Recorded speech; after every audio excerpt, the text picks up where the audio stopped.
And Hurricane Hazel, of course, an epic storm. It was actually the deadliest and costliest hurricane from the 1954 Atlantic hurricane season. Now we're looking at flood concerns across the country, really, through many key areas, including the province of Ontario. But right now our focus is on Manitoba, where the Red River is expected to crest in the next few days. Our very own Deb Mediechka has been on the ground today. Now, the Red River is expected to crest in the next few days, 22nd to the 23rd. But unfortunately, coinciding with that, southern Manitoba does have a system moving through, dropping a lot of rain. So it's not going to help matters at all. Now, let's focus on what's going on in our neck of the woods. We take you to southern Ontario. Not bad, but then the cloud cover did start to come in. We saw some showers. It cooled things down. And we are in a bit of a lull right now through some parts of southern Ontario. We are going to continue to see rain showers through tomorrow morning for that commute. Temperature-wise, we're cooling down compared to today. We're actually going to be below seasonal by tomorrow afternoon and cooler air in place by Wednesday morning as well. This is the rain we have to contend with, about 5 to 15 millimeters of rain. But the sun returns by Wednesday. The sun was shining this weekend, not so much this afternoon. That was in Mississauga, where earlier today it reached a high of 19 degrees. Pearson got up to 19.1. Barrie a bit warmer at 24.5.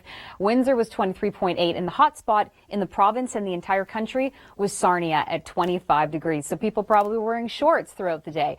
Tuesday morning, we have some rain to deal with. Now, we had rain earlier this afternoon, getting a bit of a break this evening, but it will return for the morning just in time for that drive-in, especially around Toronto and east of that as well. It should be pretty short-lived. We're just talking about a few millimeters of rain. By the afternoon, it starts to clear out, but then through Cottage Country, Barrie, Collingwood, Muskoka, and even Toronto tomorrow evening again, we'll see some spotty showers. The sun does start to return on Wednesday, but we do have some cooler air in place for tomorrow as well as Wednesday. Now, through the pre-dawn hours, risk of some thunderstorms, very non-severe in nature, anywhere marked in yellow. And then through Wednesday, you can see right here, we're going to see some areas seeing a little bit of snow, cold enough for that, some mixing in the pink, and anywhere in the green will be seeing rain through to Wednesday morning. So Tuesday night, we are seeing definitely a cool down. I mean, look at this, Mississauga, 16 on Tuesday, but Wednesday, the low is going to be 2 degrees. Coming up, Suzanne Leonard gives us the good, the bad, and the ugly on the next 7-day forecast across the country. Jacqueline explained the concept of the different sorts of types of flooding we see. The 100-year flood doesn't mean it could happen every 100 years. It's just that 1% probability. Big misconception there. High temperatures earlier today, not bad. Barrie got up to 24.5. The hot spot in the entire province, though, and the country was Sarnia at 25 degrees. So shorts weather, in my opinion. Pearson, 19.1. Hamilton, 22.5. And we did see some rain, some spotty showers in the afternoon earlier today.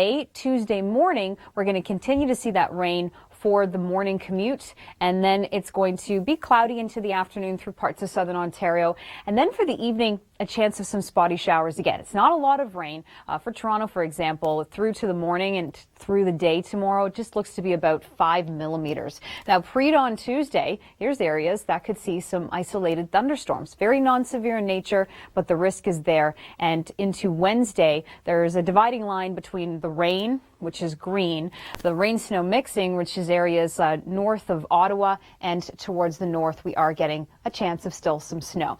As we look at the 7-day forecast, Mississauga will be 16 on Tuesday, a cool down on Wednesday to just a high of 9. Coming up, if there's ever a sign of spring, it's the Red River in Manitoba about to burst its banks. Next, the top 5 signs of spring. Feeder and enjoy the show. The birdies are back. And along with the birds, love is in the air. And where there's love, well, you know what comes next. For more... I'm sure a lot of people in southern Ontario saw lots of signs of spring, including the birds and the buds on trees that are starting to bloom. This was earlier today in Mississauga. Daytime high got up to 19 degrees in Mississauga, not too bad. Pearson, 19.1. Barrie got up to 24.5. The hot spot in the province and the entire country, Sarnia at 25 degrees, so not too bad. We are in the season officially. We also saw some spring showers earlier today. We're going to see those showers returning in the pre-dawn hours, and it continues for the morning commute. So give yourself a little extra time, especially if you're traveling east of Toronto. It's going to be a bit heavier there for the morning, and then it does start to clear out. We get a break in the afternoon, but it's followed by some more showers in through Cottage Country and eventually around the city of Toronto for tomorrow evening. And then sunshine really returns for Wednesday. Wednesday. This is the amounts into Tuesday. Note, generally speaking, it's about 5 to 15. Toronto probably lower, closer to 5. Hamilton even less than that. Hamilton tomorrow afternoon, you're sort of in the clear, and you're not going to see that rain returning tomorrow evening. But east is where they're getting a lot more, 15 to 25 millimeters of rain there. Now, as we look to what's happening in terms of patterns across the province, we do have that high pressure pushing into place, but more rain on the way by the end of the week. Coming up, Kim and Hurricane Hazel, of course, an epic storm. It was actually the deadliest and costliest hurricane from the 1954 Atlantic hurricane season. Now we're looking at flood concerns across the country, really, through many key areas, including the province of Ontario. But right now our focus is on Manitoba, where the Red River is expected to crest in the next few days. Our very own Deb Mediechka has been on the ground today. Now, the Red River is expected to crest in the next few days, 22nd to the 23rd. But unfortunately, coinciding with that, southern Manitoba does have a system moving through, dropping a lot of rain. So it's not going to help matters at all. Now, let's focus on what's going on in our neck of the woods. We take you to southern Ontario, where the sun was shining earlier today in Mississauga. You can see beautiful conditions. Daytime high of +19. Not bad. But